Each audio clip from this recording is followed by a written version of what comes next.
Akristaayo naye ebino tubyogedde ebbanga ddene titewali njawulo wakati wa bulokole na sitaani kubanga abalokole bo bennyini basinza kye bayita Holy Ghost era bw'osomako mu Luka layini ya 69 egamba nti kubanga Mukama atuyimusiriza ejjembe ery'okutulokola ejjembe ery'obulokozi okutulokolanga nga kitegeeza nti bano kifaalu mmandwa mizimu gye gibalokola. Mbalamusizaako nnyo bassebo ne bannyabo mu linnya lya Yesu Kristo omwana wa Katonda omulamu. Umaru omusajja omuwulidde Sheeka omuwulidde ng'ayogera ku nsonga ya Sheeka ono omumanyi mukwano gonno yeyita Hassan Researcher yeyita Researcher agambye nti mmwe musinza mizimu era n'asoma ekyawandiikibwa mu Luka amayembe tutandikirawo neyanziza omukulu oyo yeyita Hassan Researcher amanya g'amatuufu ye Hassan Waswa Hassan Waswa kati kya Researcher brand name amanyi tutera ebiseera ebimu okwetuuma ebigambo ebizito odigamba nga niweetuma nti professor bagenda okunoonya ebitabo byo nga ne senior photo girina kubanga omuntu okuyitibwa Researcher kintu kizito nnyo ekyo ddala alina okubanga alabye ku mbaawo eziwera kakati omuntu ayitibwa Researcher naye nga n'ekigambo Holy Ghost kimusumbuwa n'aguyita omuzimu omuntu oyo nno bambi aba yeetaga kusabira because the King James ekozesa ekigambo ghost to mean a spirit nti bw'agamba nti Holy Spirit ne Holy Ghost those are synonyms kati simanyi omukulu oyo Researcher yamukolanga mu Luganda na Lusoga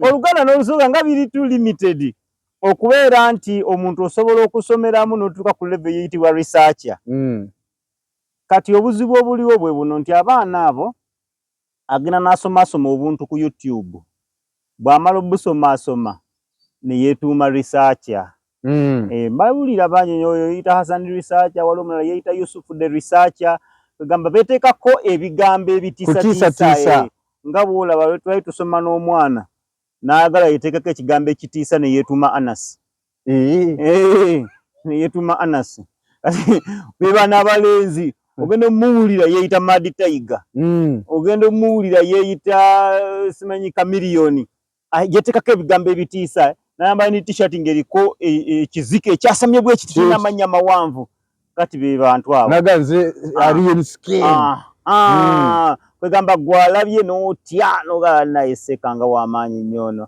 however waliwo obuzibu naye entegeera eyo era ogenze noga nti bagijja ku YouTube nzijukira bulungi omuzeeyi gwe bayita Didat Ahmed Hussein Didat yasomesaaga ebintu ebyo era lukyeka gye babijja kakati obuzibu obuliwo bwe buno nti abantu bano baleeta ebintu nga tebasoose kwetegereza okusoma kuno omusajja omu yagamba bamuyitanga Al-Jahiz yagamba nti al-qiraa okusoma miftahun min mafatihil ma'rifa kyekimu ku bisumuluzo ebigulirawo okutegeera okumanya n'okutegeera okusoma kimu ku bisumuluzo ebigulirawo okumanya n'okutegeera butereevu mu makulu gali nti omuntu waba tafuddeeyo kusoma okumanya n'okutegeera abyesonyiwe bibawala naye bibeera wala that is why nti abantu ng'ono Hassan Waswa batandika okukola statements ngeze zibaswaza mu basiraamu bo ekigendererwa kyabwe kulya piraawo tasobola kuswala lwa nsonga nti kati oyo w'amaanyi era oyo kati wagenda n'onyo omukazi namba 2 amufuna bamwana waabwe kubanga ayogedde eby'amaanyi bambi naye kakati singa otandika okukebera kigambo ku kigambo kyayogedde ofuna obuzibu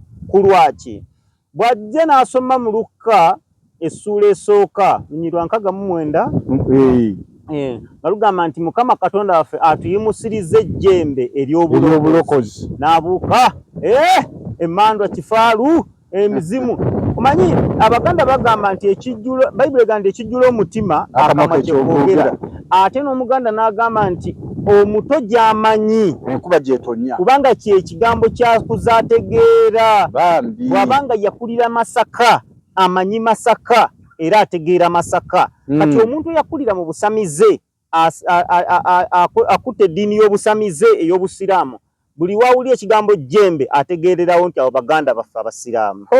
Otegeera ekintu ekyo.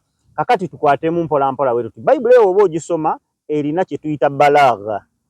Balagha kitegeeza okutuusa ekintu mu nkola ey'amagezi. Nimbanga nina ekintu kye njagala okutegeeza era nekikutegeeza mu ngeri nga y'amagezi nnyo.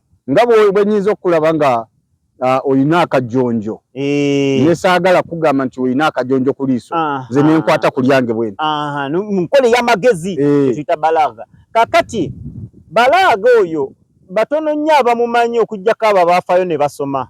Oba n'abo abantu abafayo ne baba nga balina amagezi agalowooza obulungi. Okugeza tuyinza okugamba nti twagenze ku mbaga naye waabadde omuntu. Eyo enjogera ya balagha. Kati gwe magezi amatini noga abantu nibabayita nibatagenda abaddeyo omuntu omu. Kati ye magezi ga musajja mukulu oyo Hasani Wasa. Kulwaki nti ekigambo bwe kyogerwa mu madda eya balagha abasoma ku balagha oyo agamba mbu yasoma obusiraamu naye byayogera byokka birevealinga nti yabusoma. Mu madda eya balagha mulimu omusomo gwe bayita atawuriya. Atawuriya kwe kusoma ekigambo nga kirina amakulu ga mirundi ebiri. Agali karibu gaira maksudu ag'okumpi ennyo nga si gogenderedde. Wabula ng'omuntu omubuyabuya alowooza nti gogenderedde. Walbaidu lmaksudu ne wabeerawo n'ageewala nga gogenderedde. Naye nga ate omubuyabuya basiraamu tebatusomesa batugamba siri muvuma osomesa kyewayiga example nga Seka yajiwa omubuyabuya gali amakulu geewala abatasobola gategeera yagenda naga ag'okumpi. Ngenda ku ekyokulabirako omuntu ne bagamba nti tulindiga za Mukama. Ekigambo kirina amakulu ga mirundi ebiri. Alqaribu ghairu almaqsudu ag'okumpi wano naye ng'omwogezi si gagenderedde. Walbaidu almaqsudu n'ageewala ng'omwogezi gagenderedde. Otegeera alqaribu ghairu maqsudu gegaliwa y'ensolo endiga ekyo ekisolo gwe bagamba endiga ng'omubuyabuya n'ogamba nti bambi era mbalaba waliwo n'omulenzi omulala yeeyita Boyongedde okwo ku gundi ku media akubako n'obuddole bw'obuliga nga bugenda bubuuka bwe buti. Lwaki nti omubuyabuya alabira wano ensolo eno gyayina ewuwe kugano ge bayita alqaribu ghairu maqsud. Wamma nalabako negwe eyasanga endiga nga zitamulaga baba nabalokole mbasanze oyo yennyini oyo wayitibwa Boyongedde. Kati n'oyo naye era abyogera nti omubuyabuya ye muntu mbuye ekitegeeza omuntu ali ignorant atamanyi si kigambo kivuma wabula atamanyi mu Luganda atunulira gana agali karibu agatagendereddwa naye gali baidun gategeera abategeera abafuddeyo okumanya nti kati lwaki bakoze ekigambo ndiga nti it is an obedient animal. There are people who are obedient to God. Ti agali baidul maqsudu gegaliwa nti abantu abagonvu eri Katonda. Era Yesu n'agamba n'aleeta n'amakulu amalala ag'embuzi n'agamba nti abo abatagondera Katonda Bayibuli ne bayita embuzi kuba embuzi erina empaka ewalira ogitwala kulya n'esimba obugere bweti ye musiraamu omuleetedde ebigambo by'obulamu obutaggwaawo n'asimba akapala akampi bw'ati nagasijja bikkiriza. Otegedde ekintu ekyo. Kati omukulu asomye olunyiriri olwo n'agamba nti ejjembe eryogerwako awo ye kifaalu mandwa mizimu biki ne yeerabira ekintu kimu nti Bayibuli eyo erina balagha mungi erina ennyonnyo eyogera ebigambo ng'ate yo kennyini yerina okunnyonnyola kye kitegeeza. Tugibuuze Bayibuli nti ate ejjembe lizze litya otegeera ekintu ekyo. Bayibuli neekunyonnyola kubanga okuva edda mu Isirayiri bwe baba nga bakufukako omuntu amafuta okumwawula okukola omulimu amafuta ago tebayinanga macupa zayite zinabawo Coca-Cola yali tannaba kujja nti Coca-Cola kati ffe obulungi bwe tulina nti wali nammanvi waliwo Coca-Cola ekola amacupa ekola ne lwenzoli kati osobola okuyiwa amafuta mu kicupa ya lwenzoli okitegeera nti kati naku zino oba oyagala kuyiwa amafuta mu kintu kyonna tokozesa jjembe. Kati naye bali abantu bakwatanga mayembe gano ne bagalongoosa ag'ensolo ne gakolanga nga vessel to transport amafuta ago era nga baba bagenda okuyiwako omuntu amafuta olw'omulimu gwonna bagateekanga mu jjembe. Tegera ekintu ekyo, bagenda kufukako omuntu w'amafuta okubeera kabaka mu jjembe, bagenda kufukako omuntu w'amafuta okumwawulula obuweereza nga bagateeka mu ccupa y'ebiseera ebyo eyitibwa ejjembe. Y'ensonga lwaki nti weesanga nti abantu abamu bakozesanga ekigambo jjembe kubanga bategeeza omuntu ayiriddwako ki amafuta. Kati Kristo ajja mu nsi muno ng'ayiriddwako amafuta okulokola abantu. Yabikola Abatume essuula y'e10:38. Yesu Omunnazaaleesi Katonda bwe yamufukako amafuta n'amaanyi n'Omwoyo Mutukuvu yatambula ng'akola bulungi ng'awonya bonna abajogwanga Sitaani. Afukibwako amafuta kati ayitibwa ejjembe ery'obulokozi si lwakuba nti lyo jjembe. Ejjembe kiri karibu ekyokumpi ghairul maqsuud ekitagendereddwa. Naye obubuyabuya ye kyajja okumanya tategeera bigambo bya buziba. Otegeera ekintu ekyo. Kati ekyewala al-baidul maqsuud ekitegeerwa abategeera ebyewala kyekuba nti afukiddwako mafuta gano agaateekeddwa mu jjembe. Otegeera ekintu ekyo. Kati tebakozesanga kigambo mafuta, anointing, whatever binundi egimu nga bakozesa jjembe. Otegeera ekintu. Kati era ne Bayibuli ennyonnyola awo negamba nti bakabaka 10 bewalabye amayembe 10 ge walabye be bakabaka abatanafuna bwakabaka kubanga kabaka afukibwako mafuta nga bakozesa jjembe ebiseera ebyo bwe kyalinga. Kakati obuzibu obuli ku mwami oyo ye bw'alaba ekigambo jjembe ategeererawo Namuzinda n'ategeera Nambaga. Kulwaki? Kubanga Obusiraamu y'eddiini ekwatagana n'ebintu ebyo ate gy'asoma. Otegeera kati nga tumaze omusomesa ejjembe kwe kumutegeeza Sitaani omutuufu abeera wa. Otegeera ekintu. Kati eky'Oluzungu kyo ekya Holy Ghost ekimusumbuwa tujja mu referringa. Tulina muganda waffe Kibirige musomesa alina essomero ajja mutwala amusomese. Asobola okumuwaayo okumusomesa ku bwereere. Ajja musomesa, nze nja kumusaba. Kumusabira ebbasale. Bw'anaaba takkiriza tujja kumuteekerayo akasente. Kibirige musajja mulungi. Ayinza omukkiriza. Ajja mukkiriza. Ekyo kyo bajja kusomesa the basics of English. Sheeka Hassan tukuwadde omukisa. Mwami Kibirige alina essomero ajja kutwala akusomese. Naawe Mwami Kibirige tukusaba tukwegayirira. Munnaffe musomesa aleme kuswala. Aleme kuswala musajja mukulu. Kyakubiri gavumenti yateekawo UPE. Mwe mugenda okuddayo enkya mugambe gavumenti terina kyekoze yateekawo UPE oganye okusoma weefudde omusomesa. Osomesa by'otaasoma. Osomesa by'otaasoma. Naye ate byoba tebyetaaga genda mu ssomero linga tulina mutuuza mu Sunday school. Tetulina budde bwa muntu mukulu ajja natukwatira abaana. Agenda asomere. Ewa Mwami Kibirige. Mwami Kibirige ogwo mulimo gwo okufuula Bannayuganda abayivu. Katonda yakwanointinga obeere musomesa ku ekyo. Gwanga ligenda swala. YouTube, TikTok etuuka wala. Bituuse mu America. Balabe nti Munnayuganda kimulemye otegeera. Abazungu bagenda twenya bagenda bano betwakulembera emyaka gyonna. N'atamanyi nti ekigambo ghost and spirit they are synonymous. They are synonyms. One can be used in the place of the other. Akweze ekigambo Holy Ghost. Kinja musine kwese ekigambo ekyo. Eyina ebigambo bingi ebigenda okutabula. Otandika butandisi. Okyabonabona nnyo jama. Ate nze n'ekinewuunyisa nejjawasa abakazi kubanga oyitawasa mukazi. Jawasa abakazi babiraba ebintu ebyo. Ne bagamba n'ekiki kino kitwate omwana wa. Naddala nga balinamu abayivu. Ono ye muko. Gamba Aisha nga yatomera. Kale ekyo tukimulekedde. However kati tuddayo ku kyomulaga emizimu emituufu. Kubanga gambye emizimu giri mu balokole. Ekyo si kituufu. Ekyo si kituufu. Lwaki? Emizimu Bayibuli egamba mu Matayo essula 10 olunyiriri olusooka. Egamba etya? Yesu n'ayita abayigiriza 12 n'abawa obuyinza ku dayimooni okumugobanga. Bwe wabaayo enzikiriza etalina nkwatagana na Sitaani nga bw'olaba omunnyu mu mata obanga bw'olaba emizimu n'embizzi. Kati bw'oddira amata n'ogayiwa mu mazzi oyinza n'obutamanya nti bayiyeemu. Kati bwe Busiraamu ku busamize. Naye bw'oddira amazzi n'ogayiwa mu butto ekikopo kya buto n'ekiboto ky'amazzi byeyawula bulungi nnyo. Buli kimu ne kibeera ku mutaala gwakyo. Kati bwe busamize n'obulokole tebibeera ku mutaala gwe gumu.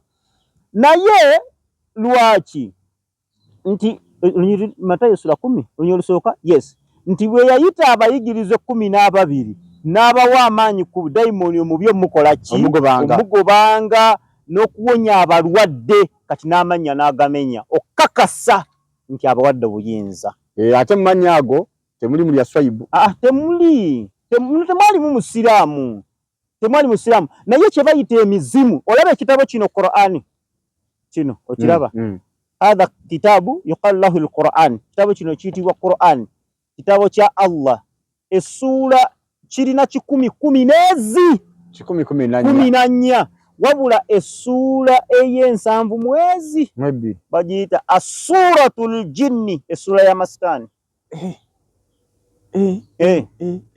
As-suratul jinni. Essula ya masitani. Bayibuli yino kitabo 6 enyiriri nyingi nnyo ne chapters nyingi. Njagala ondagemu essula gye bayita ekitabo kya masitani. Sekirabangamu.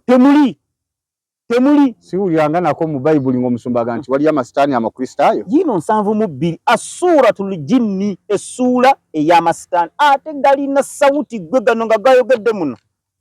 Kati gwasani nkulaba n'okusoma Qur'ani obeera okwosoma onanaagira bw'osome obuukabuuka harufu bw'ozisuulasuula n'oli muno yatugamba gwe tobeeranga bulayani ono bweyongedde yatugamba nti oyo onoonya masi bantu kusaasira kubanga oyagala abakyala nojja weeyita by'otali.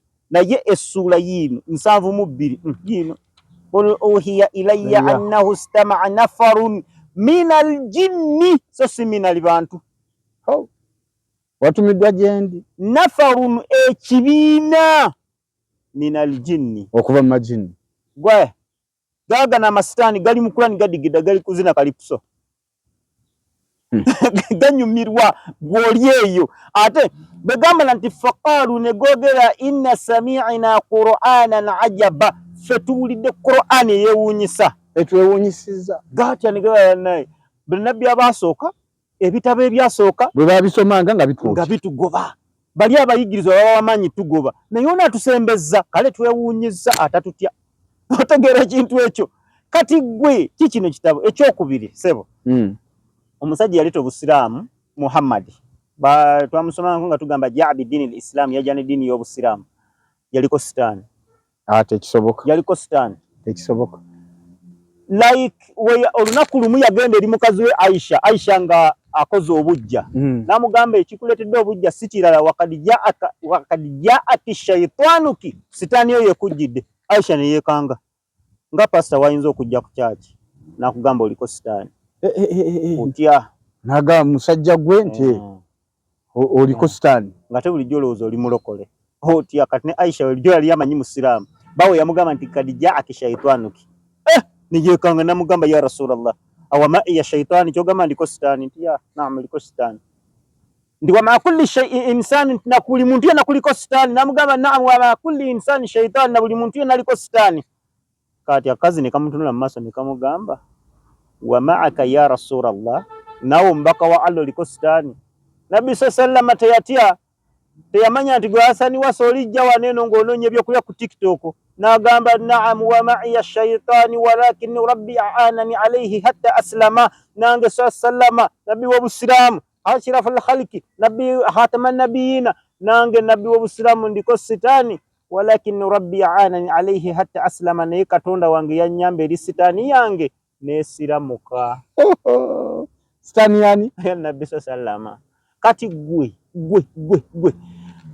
ovudde ku nabbi ali ogobera nabbi yeddeko obujulizi nti aliko sitaani amaloko wako obujulizi nti aliko sitaani n'akuwa n'eddiini sitaani gy'asoma nti rabbi a'anani alayhi Allah wange yannyamba eri sitaani neekola ki hatta aslama sitaani neefuna eddiini busiraamu anoyimira mu kamera n'ogaba obusiraamu tebukwatagana na sitaani ate obukristaayo bwebukwatagana ne sitaani n'obusindika eri abantu abatakwatagana na sitaani olw'okuba nti osomye ennyiriri ne zikulema okutegeera abavubuka pira wagenda baleetera obuzibu eddiini busiraamu ne sitaani tosobola baawula ebikwataganya setaani n'Obusiraamu nga bingi tujja kuba tubinokola mpolampola ndozo leero katukomaawo Hassan Waswa bw'onoobolabye vidiyo eno tukakase nti wagirabye etuuse bulungi ate tosobwa kubanga ogenda okusoma tukusabidde muganda afe abeerako